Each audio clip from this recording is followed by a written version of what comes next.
What's happening, gamers? It's Luke here, and if I'm here, it's time for another Higher Ground video, which, in case you guys are wondering, this is GameZone's strategies, tips and tricks, and mini guide videos. This time we're taking a look at 3D Game Heroes as promised in the boss section, and I'm also going to throw in some tips for getting certain items.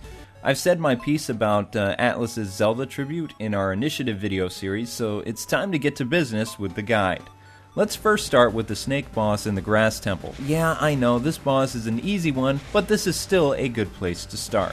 One important thing to note is the shield can't guard against his projectile attacks. Before fighting him, I suggest picking up the iron shield in the Rajak village. It's only 100 coins, and I actually forgot to do this early on, and trust me, it would have made all the difference for this fight.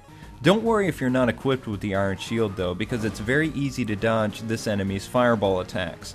Much like the Link to the Past snake fight, this boss's weak point is also its tail, go figure.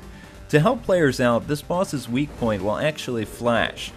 Also, after destroying each tail segment, it will reward you with some health. Before attacking him again, you need to wait a few seconds before the next part glows, so just avoid him during this transition period. So basically what you need to do is you have to keep hitting his tail, and then you just keep repeating this process until just the head's left. The boss will speed up when it's just a head, and he becomes tougher to evade. He'll also shoot out the fireballs much faster as well. Your shield actually protects you from his lunges, just not the magic balls. So I found running around in circles is best to avoid the projectiles.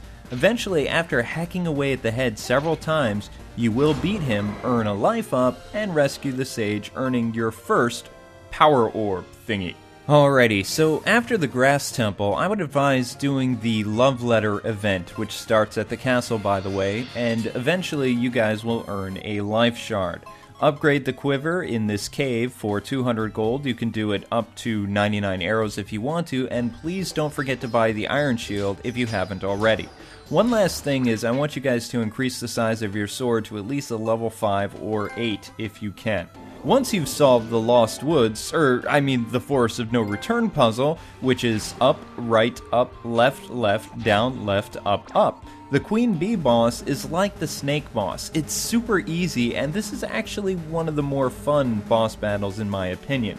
Queenie has two main attacks that I've noticed. The first is the classic fireball attack where she shoots 3 sets of 4 stingers at you. Ouch! Avoiding them is easy, all you have to do is run away, but you can defend against them by using your iron shield.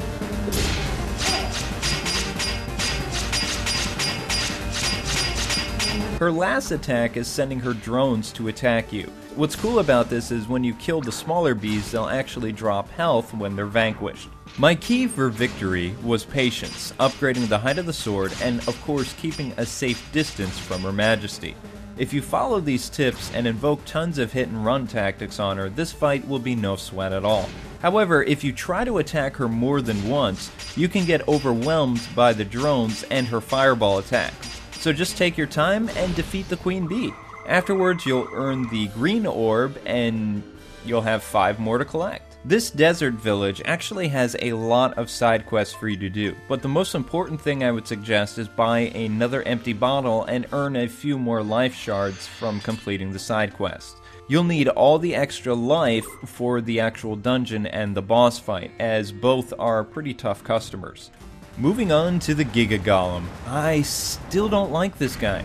Now the Mighty Golem has 3 main attacks. He shoots a laser beam at you and sweeps it in a straight line. He can also shoot them from a counterclockwise angle, and lastly, he will crush you under his hand, which leaves these annoying shockwaves that does serious damage to you.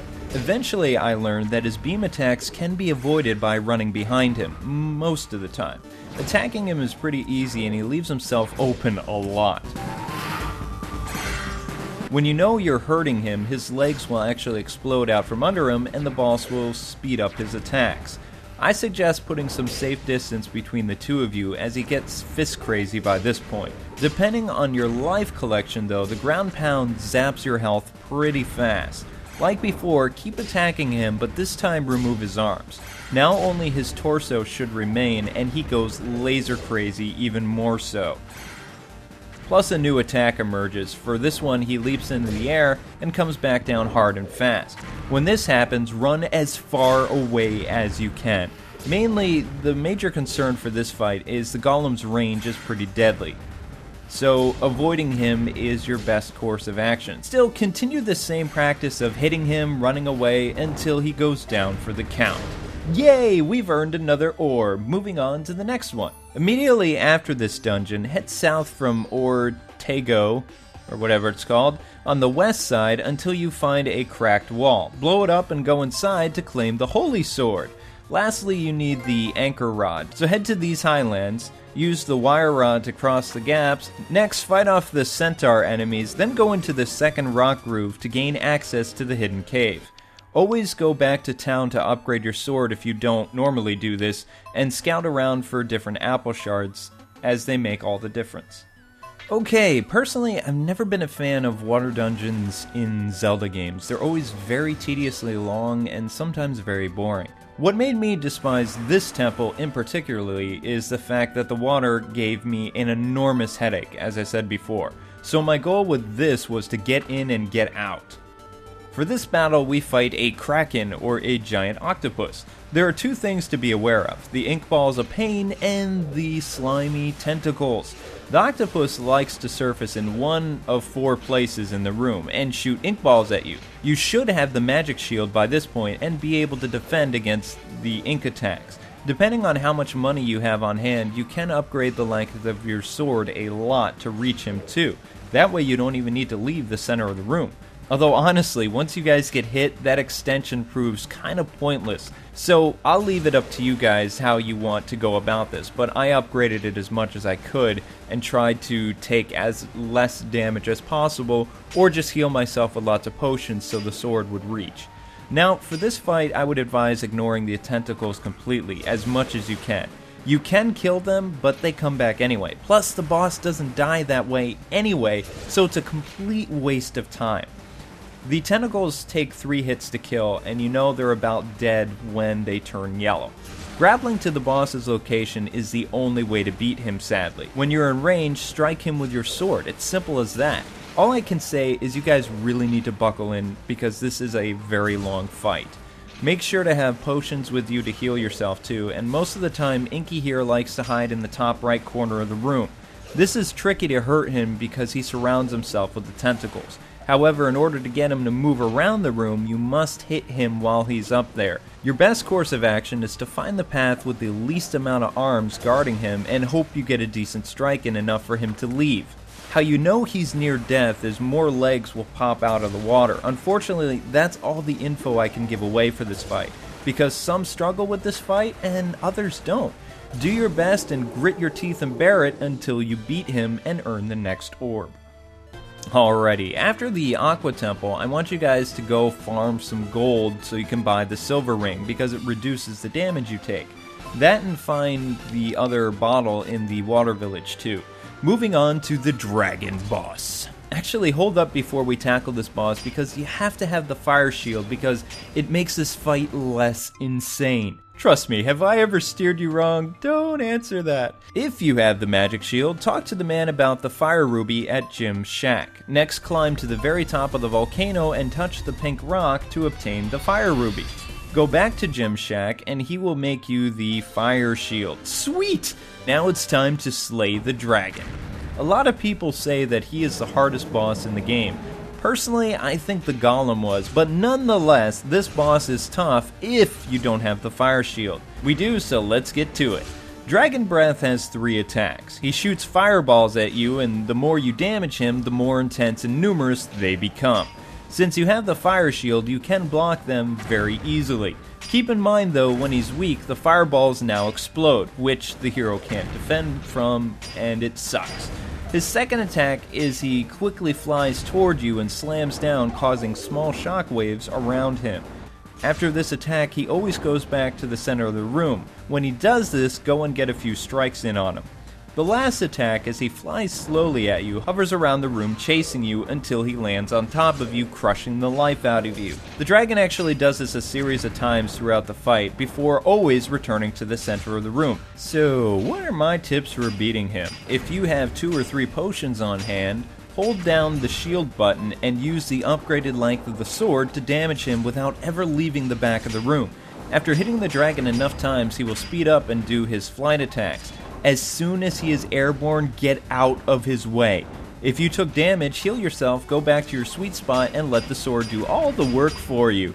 If you didn't upgrade the holy sword at all, then shame on you. For this battle, you can rely on the boomerang to stun the dragon, but then you have to run up and hit him. It's possible to beat him this way, it just takes way too long, and I'm not a patient person by nature, so I liked my way better. Plus, I killed him a lot faster with my full strength holy sword, and I tried the boomerang and ended up getting myself killed.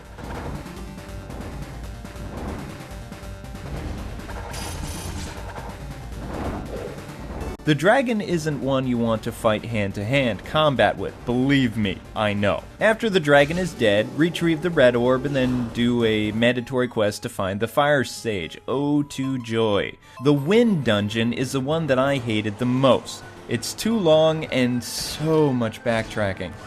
Like the fire temple, in order to earn the important item, you need to do another side quest. Although for the bolt shield, all you have to do is show the fire one to the inventor in the Rajak village and pay him 1,000 gold. Stay in the inn one night and bam, you got yourself the bolt shield. I'm actually going to save the fairy, hero, sword, shield, and other stuff for my next 3D Game Heroes guide video later this month. So with that said, it's time for us to warp to the Dark Knight and kill him. This boss is actually the weakest of them all and a lot of fun to fight. He has 3 attacks that I've actually seen. Then again, I killed him so fast there might be 4 or 5, but these are just the ones I know of. His first attack, he slashes his sword and sends a glowing crescent beam attack in your direction. All you have to do is either block it or move out of its way. Attack number 2. He floats around the room and comes at you and tries to hit you with his sword. This move is easily defended too, but most of the time you can just walk out of the way. Attack number 3. He points his blade at you and charges at you. Avoiding it is easy. All you have to do is, again, move out of the way. Are you sensing a pattern here? My best way to defeat this guy was full health and have your sword at maximum size and power. So it's really easy to kill him and puts you at a safe distance away from him. His attacks are wicked lame out of all the other bosses, and a child could read his boss patterns. As you can see, I've had no trouble with this boss at all, and neither will you. Once you have the pattern down, just rinse and repeat until he's toast. That's all you have to do. He is so easy. He attacks, you attack. And if you have the full strength of the sword, then you're golden. So you know the drill. Kill him, get the orb, talk to the sage, and move on to the next dungeon. Yeah, the Dark Temple is as hard as nails, and like the Zelda games, this is a completion of all the dungeons you've already beaten, and they're longer and harder.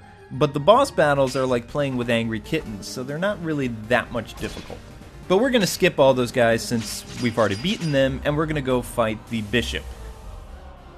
Casting the lightning magic at the start of the fight is how you actually beat this guy. Notice how the real bad guy casts a shadow. Hit him with your sword, and as the light fades, use the spell again. It's important not to keep using the spell because then you're going to waste it, and then you'll have no way to beat this guy because once his shadow appears, you're supposed to hit him. His major attacks is he summons smaller enemies or shoots fireballs at you.